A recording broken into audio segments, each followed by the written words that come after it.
Ngiye kuraramo gifite espace nini cyane hano ku buryo rwose hari wakenera na Nyungwe na Munazi Lodge. Bumeze neza. Ni lodge iri rwagati mu ishyamba rya Nyungwe, ikaba ikeye.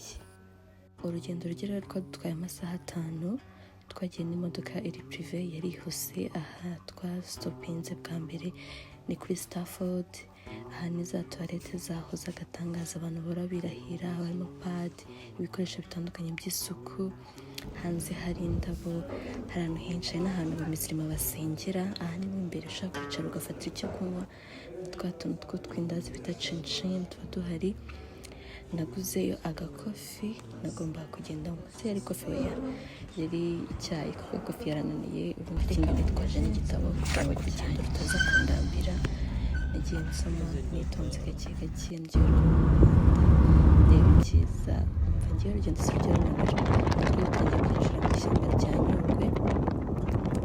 Ubundi twahageze pe, uyu ni umuhanda winjira muri Munazi Lodge. Nukomeze twageze kare nka saa 10 twari twahageze, bahita bantwaza igikapu. Ubundi bajya kwanyereka, umva iyi insurance yaho uwikwirega bagataye amarembo se kwa, ariko nijoro ibisa neza. Ubundi mama wiriwe urakoze. Yes, thank you. Murakaze.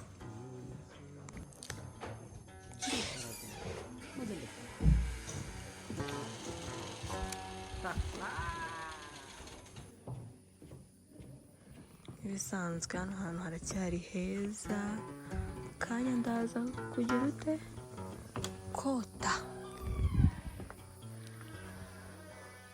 Welcome to Munazi Lodge. So maze gucekinga in Munazi Lodge. Welcome. Intuku umutiti muyashyizeho vuba.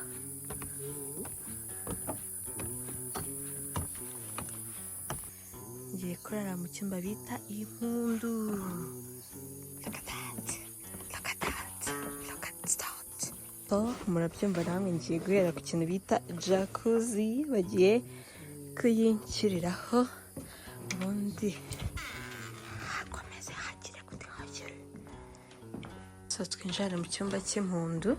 Cyinjira ubona washroom, douche.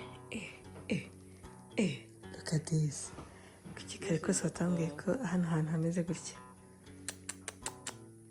So urabibona natangiye gukora ikintu bita checking in.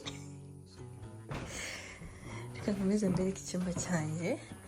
Aha ngiye kurara, amazi, igikapu nari mfite igitabo naje ndi gusoma, sindabishyira ku murongo neza. Hanyuma dore salo, umva hanini pe, hanini cyane. Ibyumba bya hano biba hejuru, umva muri babiri mushaka mwicara hano muganira. Zamuke turebe hejuru ukuntu byifashe. Zamuka gake. Are you loving the view? Yes. Ikintu cy'imwe ngiye kuraramo gifite espace nini cyane hano ku buryo rwose hari wakenera na filime. Uburiri bwo bumeze neza, noneho dore view uba ufite yawe hanze. Iyi lodge yose ikozwe mu biti, ibintu byose bihubatse ni ibiti, imitako yose ni ibiti, bimwe bita exotic trees. Ukaba urara mu tuzu tumeze nk'utukabins, umva uraharara ukumva uratuje. Icyumba nararayemo ni executive room, kikaba kiba gifitemo na jacuzzi. Umva kushaka kuyinjoyinga, ukaza ukayicaramo ukoga, umva ibintu byose biba ari uburyohe. N'umugoroba ari nahise nitegura njya gufata akadina. Iyi yari main course, right? Yego. Dore main course, mama icyayi, spicy, amazi ni mandatori, buri muntu wese hano bari kuyamuha. Ngiye kurya iyi main course, ubundi mbabwira ko hano umuriro uraka nta mbeho mfite. Hari abantu benshi batandukanye b'abashyitsi. Avocado, guacamole cyangwa guacamole, simbizi. Iki ikintu makundira bwa mbere ni ibiryo byaho umva bateka neza. Iyi steak yari iryoshye n'iriya guacamole ubu niyo starter ndakana ka dessert. Dessert impressed.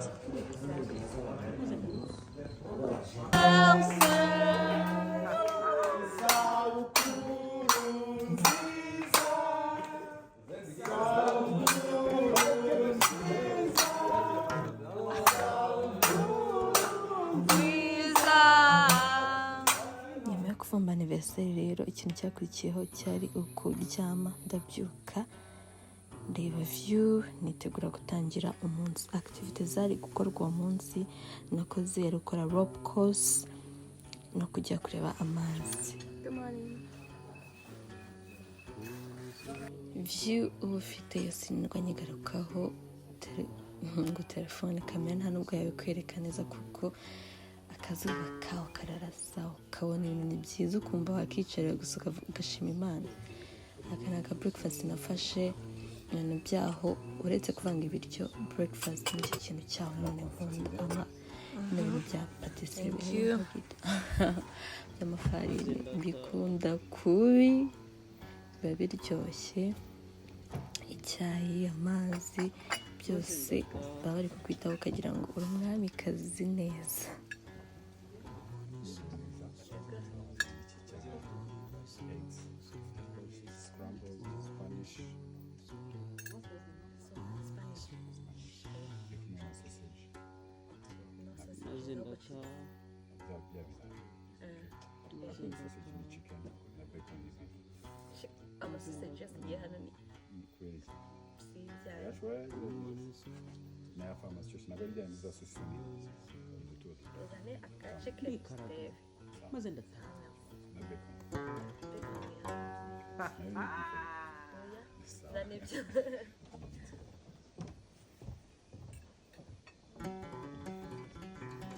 Cyarangiye iyo breakfast ndi bankoreye umureti amafiriti sausages ndayinjoyinga.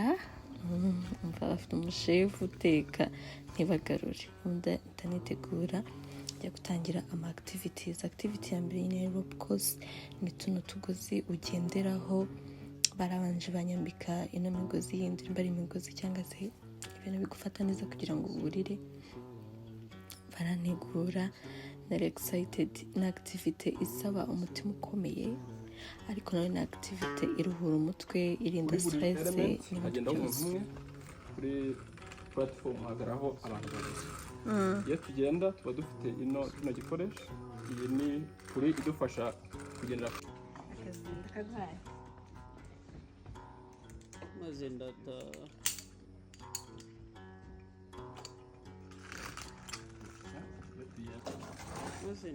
uyu mugidi rero bampaye we agomba kujya agenda angenda imbere anyerekera buri kantu kose aba ari utuntu tugiye dutandukanye maze ari utuntu 26 ndetse hakaba harimo na zipline enye sinibuka neza. Aho ama zipline menshi nyine ugenda uziplininga urya umunyenga ugendera ku migozi.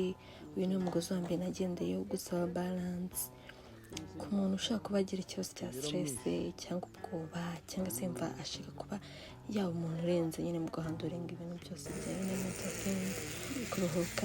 Activity ngewe nayo muhitiramo mu gutangira ufitemo ubwoba akantu k'ubwoba ariko tuzipline tuba turimo tugenda tubigufashamo winjoyinga usimbuka gake gake gake gake wisunika. Ndi kubwira abantu ngo mwaje mukansunika kubera nyine iyo urebye hasi hari igihe tugira ubwoba nyine. Naho ngwino tsuka urahita umfata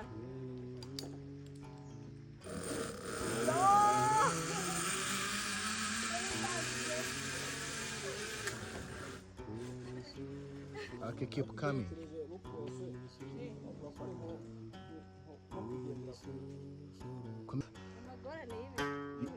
Y'ibikorwa ubundi amagorane nge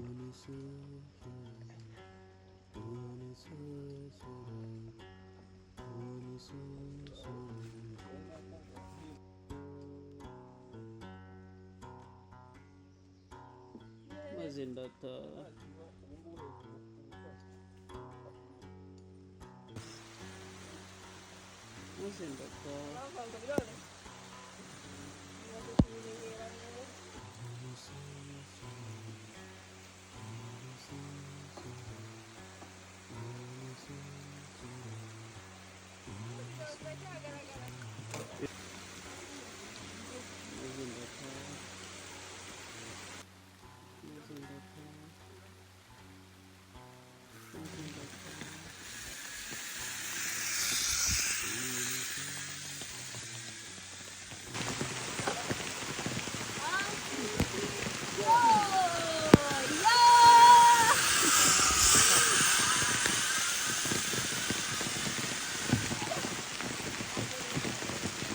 imvura yaje kugwa rero barije imyambaro y'imvura nari nazanye ubundi bakomeza banyereka nta na kimwe cyatubuje gukomeza kurya shoni ariko nabyita kuko nimba umusirikare aguma ku rugamba n'imvura igwa umva rero ntacyari kutubuza natwe bisaba nyine kwivuga nyine ya kumva ko nyine ikintu ugomba kugikora kandi kikarangira akandi kantu gasa nk'akagorana kugendera kuri uyu ukajya kugitatangurirwa gasaba imbaraga rwose iyi ni siporo mu zindi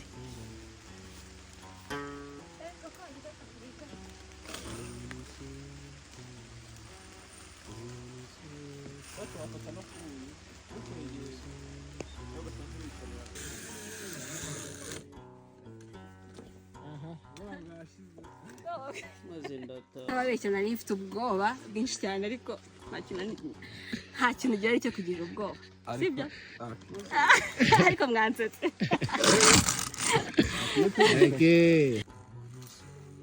mu kanya gato rero twese tuyirangiza bavuga ko abahanga bayikora iminota 5 ariko banze nyine narabamazemo iminota 30 hafi isaha kuko nabaguraga kubera n'imvura ariko da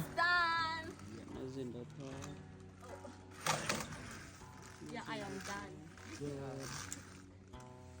Good job. So guys, maze gukora rope course ni ibintu bitari byoroshye ngira ngo mumaze kwibona ariko nkuko mubizi ndi umuntu wa danger bikoze neza nimbwira abantu ahantu bari kwandika abantu bashaka kujya mu gisirikare ngiye kuko ubu nsanzwe mfite skills sibyo simwe yonye anyway ninde kuza kuzakora iyi rope course ninde cyenemereye kwishyura umuntu umwe gukora iyi rope course ubishaka yandike hano umuntu wa mbere uri bukomentinge hano rwose ashaka kuzayikora ariko ngiye rwose it's on me so stay tuned mukangiye kujya ndambara ari waterfall murabizi niyo waterfall ya mbere nkunda hano muri Nyungwe oya ni kabiri nkunda kamera nzovu ariko abantu benshi bakunda ndambarare ubwo ngiye kujya kwireba ndebe ngo what's new what's popping there you know iki ni icyayi cya kabiri nyweye kuva bwakereye numva harakonje kandi murabyumva ngomba kunywa ikintu bita icyayi anywa icyayi ndakira akira bon appétit bon appétit bon appétit akira icyayi akira yo kunyagirwa bifora rwose twari tugisa neza aha ngani mutubwire bite nitwa nde wowe se okay kamba foto ngaho mfate pisi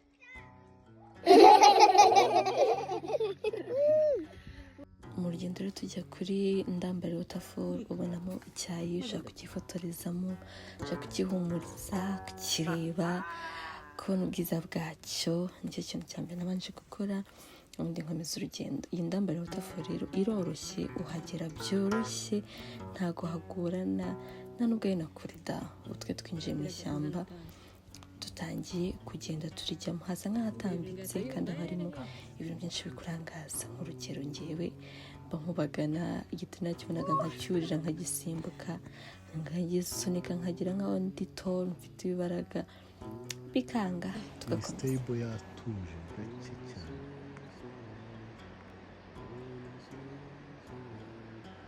kamera ntiri kwibona neza nk'uko bikwiye kereka n'ikintu cyumva kigiye kugenda kiragiye gisute nimwe isanzwe ni umukara ariko mu bitugu ni silver.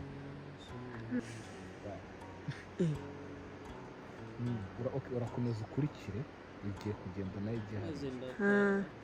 ndayibona iriya ni golden silver monkey. manuka wasirifoye murebe neza kandi kinini gitandukanye na ziriya hariya za ni korobazi inkomo bikitwa inyenzi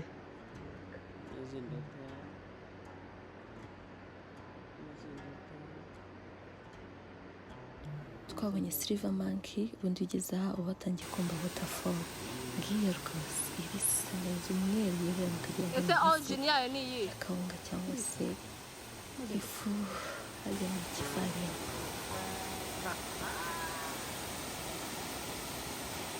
iba isakuza bya hatari abantu bakunda kwifotoreza ndetse kunywa amazi ari guturuka mu mazi mu ishyamba mu isoko uba uri gushaka nyine fani ibintu byose wabikwizanira. ndifotoza mfata utuvidewo twinshi ndamedita ubundi dusubira muri ya roji yanjye mu cyumba cyanjye.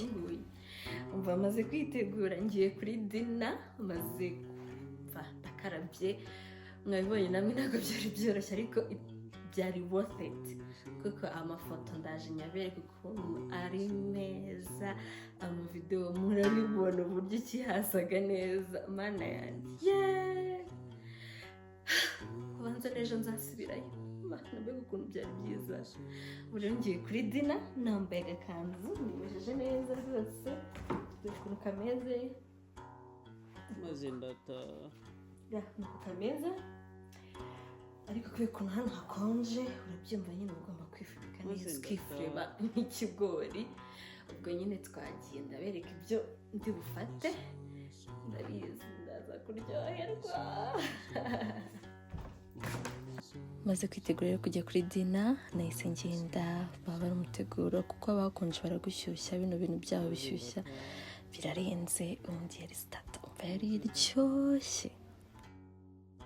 abantu abizi baswa nkunda pumpkin soup niyo yari hari na tuno tugati dusize mana yanjye wese ngira inzara ubundi ndabyinjoyinga gake ndikuvuga ngo nta kintu atampaye pe. umunara ziroji buri gihe ihora intungura mba ndi kuvuga ngo niyo dusabwa. look at this fish fillet.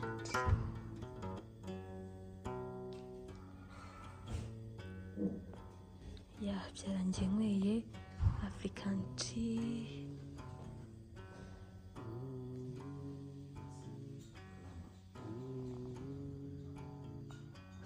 bwarakeye mu gitondo rero ndongera ndambara njya kwerekana ngo outfit yanjye ikintu ari bukore uwo munsi twari kujya gukora imbaraga trail.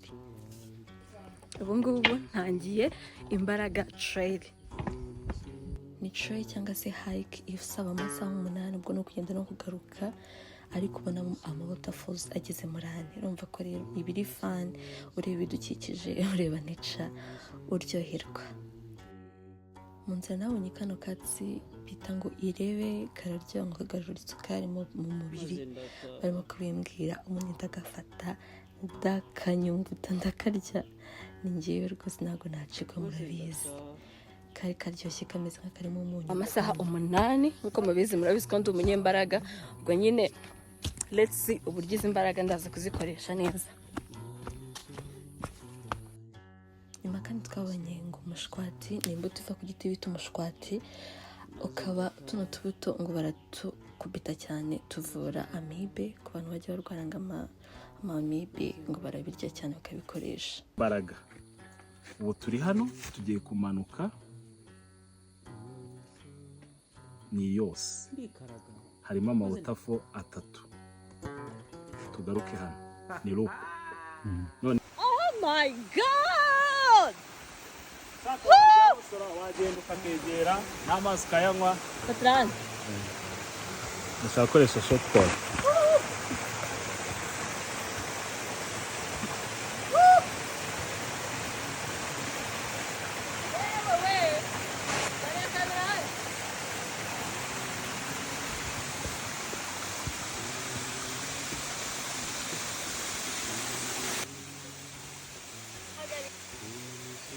iyi ni waterfall mbere twabonye, yari ikeye, yari itangaje, njye nayibonye ndatungurwa nkavuga ati se ibi byose birashoboka. Twarakomeje nyuma tubona kino giti kinini cyane ngo kimaze imyaka irenga 1000, njya kucyurira, murabizi ntabwo nkina, ubundi ndanagihobera. Nimba rero cyarampaye amahirwe, it's up to you to see. Nanjye ndategereje kuzayareba. Amavi ubona ishyamba ryiza, uribona ukumva neza warikoraho, ugakomeza ugenda munsi y'ibiti byagiye bigwa, ugakomeza ugenda. Iyi ni waterfall twabonye kakabije bimeze nkaho nakomeza kuhibuka, binini cyane cyangwa birebire cyane. Nyuma naramanutse, ubanza amazi nabi yakarabye nkanayaho kuko natangiye no kugira inyota. Ubundi tubona kino giti kindi gifite inkokora cyangwa akaboko ukuntu, cyari gitangaje. Ukomeza kugenda ndyoherwa, umva iyi ari waterfall ya gatatu. Nimba ari neza nakunze iyi ngiyi, nimba idasura Nyungwe sinzi. Nyungwe biryohera intungura, ifite amakitivite menshi. Mba ndi kuvuga ngo ese ubu nzigera hari n'isura yose numve ngo ndayihaze, cyangwa mbonye ibintu byose nshaka kubona. Yari iya gatatu cyangwa iya kane. Yego, umva ibintu byakomeje kuryoha, dukomeza dutembera. Demo twa vitamine agenda kogota mukagira ngo imvura ya mbere ikaba iratunyagiye. Ntibiryoshye. Imvura hariya imaze kugwa, inyota iramfata, nywa amazi, agasukari garashira, ndya agakeke, nkomeza kureba view y'ishyamba ryose. Agakeke ngako ako nariye nako n'umuvandimwe akampaye, nta kintu nari natwaye. Duriya waterfall aho bwine ya kane. Ntabwo mwabyizera ko tumaze kubona ama waterfalls ageze muri 4 hano mu Mbaraga Trail. Iyo umaze kubona ziriya waterfalls zose uko ari nke, umva hasigaye nk'isaha imwe kugira ngo musoze, biba byihuta. Twikoze turi abantu 4, iyi trail biba byiza kugira ngo mwinjoyinge. Nyuma haza igihu ugira ngo neza ishyamba ririfunze, banyereka icyaga cya Kivukira n'icy'uburebere gusa. Umusozi dore za nkweto ukuntu byarangiye zisa. Ndakaraba nimeza neza, njya gufata ifunguro ryacu rya nyuma. Naho nafatiye amafoto ya shoot ya nimugoroba, ga pumpkin soup imbere cyane niko nafashe, kari kanakeneye ko hari hakonje mu kuntu, ndakanywa ndakaryoherwa. nako bagashyuhira. Ndabigutuye niyo utakora n'amakitivite ukibera ngaho gusa ukagira ibyo kukarya ukota akazuba, byaba bihagije.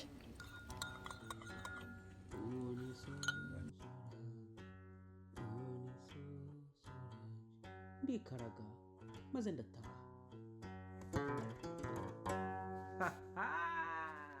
Nakarishe utwo tugati natwe twari turyoshye, kuko ibintu byose wabyikorera nyine wumva nyine bifite umwimerere. Nyuma kubera inzara sinigeze mfata ibiryo neza uko byasaga. Twarariye rero, nyuma twifotoza ndataha. Ayo niyo mafoto rero twafashe kuri Ndambara Waterfall. Like, comment zanyu kandi musubscribing. Ndabakunda.